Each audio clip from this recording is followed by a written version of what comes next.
கஞ்சி உளுத்தங்கஞ்சி வைக்கணுங்கய்யா. ஓ பட்டி, எவ்வளோ செய்ய போறீங்க பட்டி? கொஞ்சமாக தான் செய்யணும், சாப்பிட்ற அளவுக்கு செய்யணும். இதனால என்ன பயன் பட்டி? இதனால இது உடம்புக்கு நல்லது.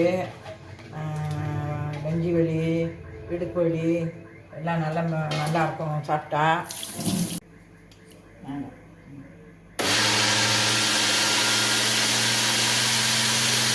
இது எவ்வளோ நேரம் அரைக்கணும் பட்டி?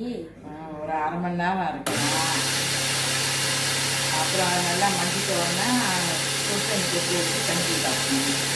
அடுத்து என்ன செய்ய போறீங்க? தேங்காய் பால் ஊற்றணுங்க. தேங்காய் பால் ஊற்றி கிண்டணும். இதுவா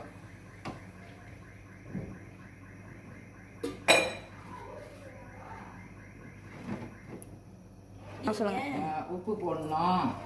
அது கொஞ்சம் நல்லா இது பண்ணிட்டோடனே வெந்துட்ட உடனே கஞ்சி சீனி போடணும். சிராப்பச்சி 2 இலை போடுறியா, அப்போ தான் வாசனையாக இருக்கும்.